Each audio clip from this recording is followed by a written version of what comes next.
posisi institusi Polri seperti saat ini adalah posisi yang sangat ideal.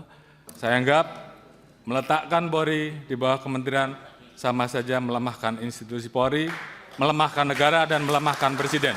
Saya menolak polisi di bawah kementerian.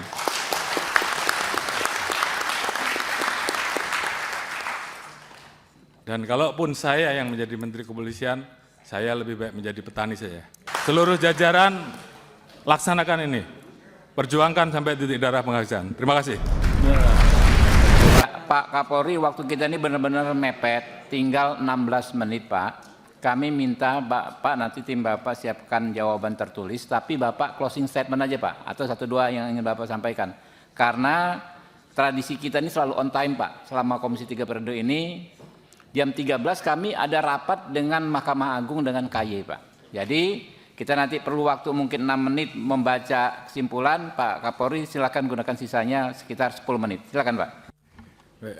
Terima kasih yang terhormat Bapak Pimpinan Komisi 3. Kami telah mencatat beberapa penyampaian dan aspirasi serta juga tadi mewakili aspirasi masyarakat yang disampaikan oleh Pak Saprudin, Pak Rehwanto, kemudian Pak Rahul, Pak Mahfud Arifin, kemudian Pak Abdullah, Pak Nasir Jamil, Pak Endang, dan seterusnya.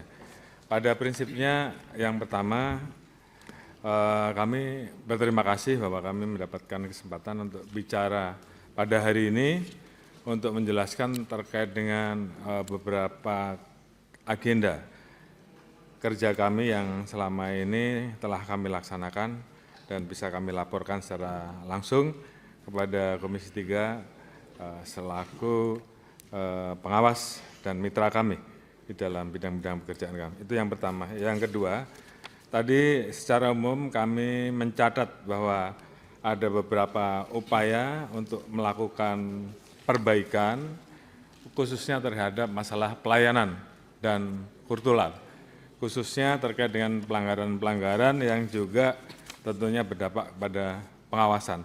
Tadi sudah kami jelaskan bahwa khusus terkait dengan masalah kultural, Polri tentunya telah melakukan berbagai macam upaya untuk mempersiapkan perubahan, mulai dari perbaikan dari doktrin sampai dengan bagaimana kita meningkatkan pengawasan. Dan tentunya pengawasan ini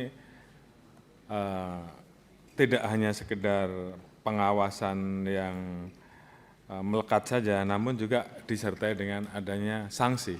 Dan kami tidak pernah ragu untuk memberikan sanksi terhadap anggota, apakah itu sanksi yang bersifat etik sampai dengan sanksi yang bersifat pidana demi kebaikan institusi Polri. Tentunya ini yang menjadi concern kami untuk terus menerima masukan dan terus melakukan perbaikan terhadap hal-hal yang masih menjadi perbaikan-perbaikan yang perlu kami laksanakan. Terkait dengan pelayanan dan memunculkan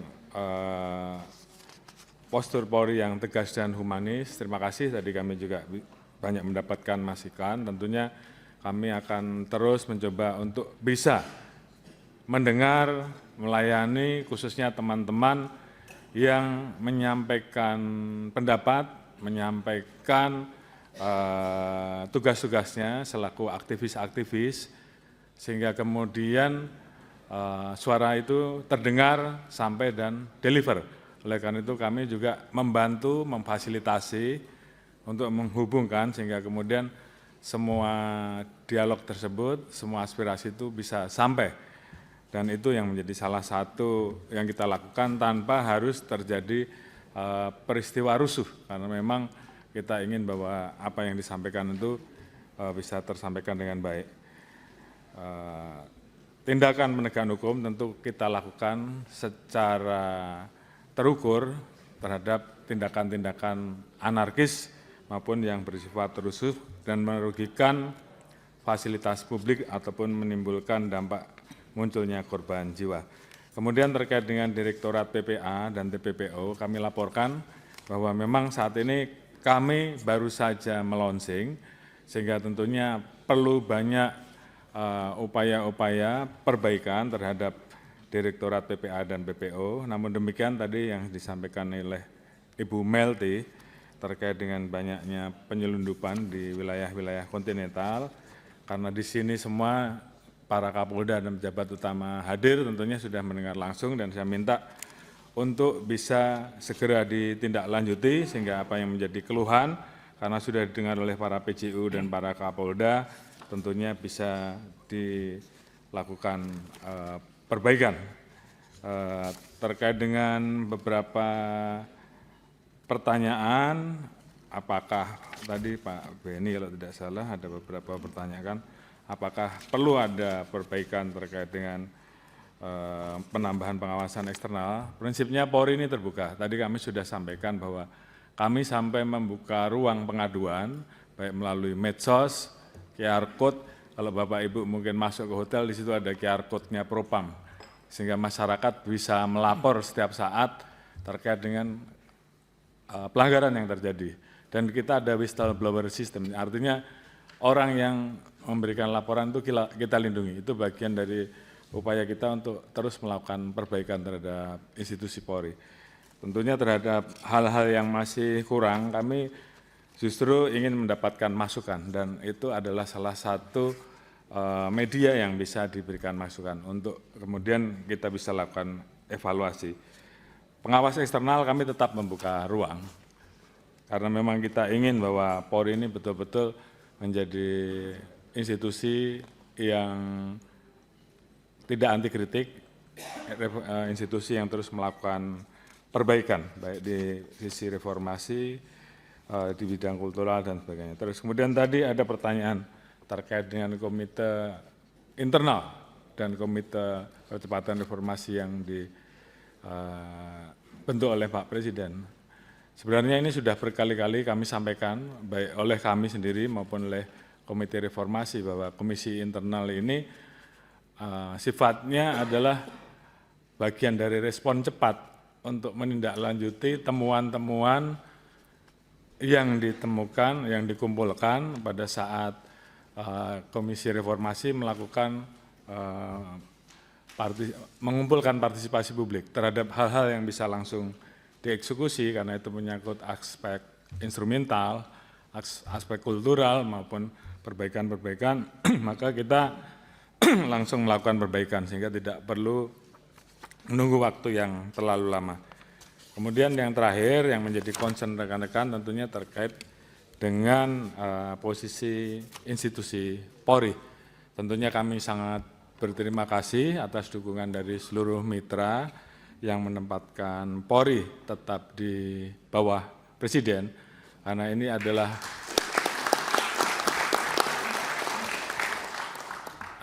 bagian dari mandat reformasi yang tentunya harus ditindaklanjuti. Beberapa TAP MPR sudah dikeluarkan sampai dengan memisahkan Polri dari TNI untuk menjelaskan tentang apa tugas Polri sebagai penjaga keteraturan sosial, penjaga keberagaman sosial, dan TNI sebagai penjaga kedaulatan negara kesatuan Republik Indonesia. Tentunya penempatan Polri sebagai alat negara yang kita tahu semua bahwa ada hal-hal khusus bahwa pada saat situasi genting, maka posisi Polri sebagai alat negara yang bertugas di bidang keteraturan sosial, di bidang menjaga harkat timas, tentu harus selalu dikontrol. Oleh karena itu, mekanisme check and balances, yaitu oleh persetujuan oleh DPR, menurut kami itu menjadi sangat penting. Karena itu juga untuk mengontrol dan menjaga Polri agar tetap bisa melaksanakan tugas pokok sesuai dengan amanat dari Undang-Undang Dasar dan amanat Undang-Undang. Mohon maaf Bapak-Bapak dan Ibu-Ibu sekalian, kami tentunya institusi Polri menolak kalau sampai ada usulan Polri berada di bawah kementerian khusus.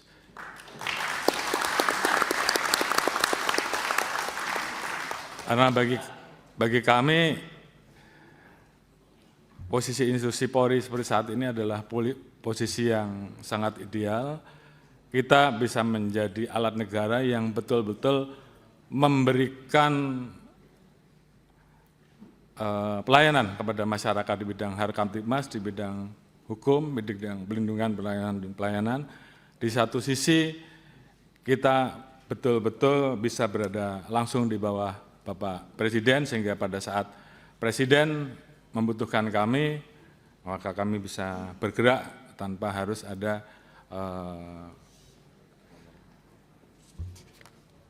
kementerian-kementerian yang kemudian tidak mau, ini menimbulkan potensi matahari kembar menurut saya. Jadi kalau tadi saya harus memilih karena beberapa kali ada yang menyampaikan Kapolri sudah 5 tahun, kalau saya harus memilih, dan kemarin sudah saya sampaikan, bahkan ada beberapa orang yang menyampaikan ke saya lewat WA bahwa mau enggak Pak Kapolri jadi Menteri Kepolisian.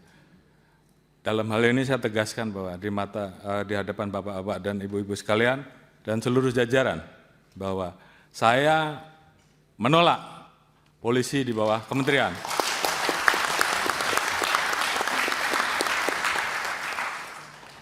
Dan kalaupun saya yang menjadi Menteri Kepolisian, saya lebih baik menjadi petani saja. Oh iya, ini menyala nih Pak Kapolri, benar. Oleh karena itu, saya anggap meletakkan Polri di bawah kementerian sama saja melemahkan institusi Polri, melemahkan negara, dan melemahkan Presiden. Oleh karena itu, apabila ada pilihan, apakah polisi tetap berada di bawah Presiden atau polisi tetap di bawah Presiden namun ada Menteri Kepolisian, Kapolri tetap memimpin, saya memilih Kapolri saja yang dicopot. Saya kira itu sebagai bentuk sikap tegas.